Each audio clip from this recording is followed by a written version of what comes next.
അതിന് എന്റെ കയ്യിലുള്ള പൈസയൊക്കെ ലേസ് മേടിച്ച് തീർന്നു പോയി. അപ്പു പോയി അമ്മായിനോട് ചോദിക്കേ. ഞാൻ ചോദിച്ച അമ്മ തരൂല. അപ്പു ആവുമ്പോ അപ്പു നല്ല സോപ്പിട്ട് പറഞ്ഞാൽ മതി, എന്തായാലും കിട്ടും. ഐസ്ക്രീംകാരൻ ഇനി എത്തി. വേഗം ചെല്ല്, വേഗം ചെല്ലപ്പോ.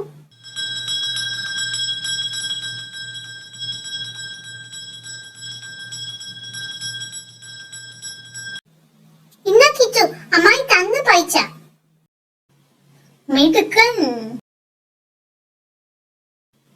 ഐസ്ക്രീംകാരാ, വണ്ടി ഇങ്ങോട്ട് അടുപ്പിച്ചോ. ആ പോരട്ടെ പോരട്ടെ. ആ പോന്നു പോന്നു പോന്നു. കുറച്ചും കൂടെ മുമ്പിലോട്ട്. ആ പോര് പോര് പോര് പോര്.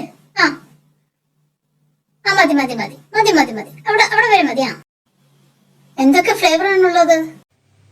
സ്ട്രോബെറിയും ചോക്ലേറ്റും, ചോക്കോബാറും ഉണ്ട്, കോൺ ഐസ്ക്രീമും ഉണ്ട്. എന്താ വേണ്ടിയത്? അപ്പൊരു ചോക്കോബാർ മതി.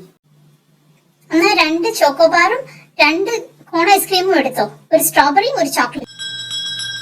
ബൈ ബൈ ചോക്ലേറ്റ്, എല്ലാ ദിവസവും വരണേ. ബൈ ബൈ കുട്ടികളെ.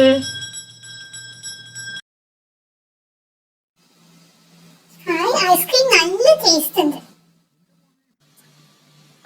അപ്പുന്റെ ചോക്കോബാർ കിട്ടുമോ? ഒന്ന് ടേസ്റ്റ് ചെയ്ത് നോക്കിക്കോട്ടെ.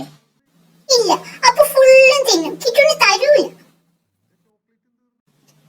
പ്ലീസ് അപ്പു, കണ്ടിട്ട് നല്ല രസമുണ്ട്. കിട്ടുന്ന കൊതിയായിട്ടാണ്. ഇല്ല ഇല്ല, അപ്പു തരൂല തരൂല, ചോദിക്കണ്ട. അയ്യോ, എന്റെ ഐസ്ക്രീം നിലത്ത് പോയി.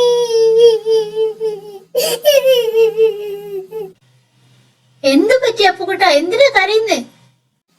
ഈ കിട്ടു കൊതി വിട്ടിട്ട് എന്റെ ഐസ്ക്രീം നിലത്ത് വീണ് പോയ അമ്മായി.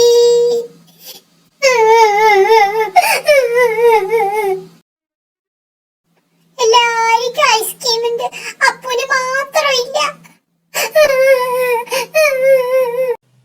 അതിന് അപ്പുക്കുട്ടന് അമ്മായി ഒരു അടിപൊളി ഐസ്ക്രീം ഇപ്പൊ തന്നെ ഉണ്ടാക്കി തരാം. ഓക്കെ, അപ്പുക്കുട്ടന് ഒന്ന് വെയിറ്റ് ചെയ്തു.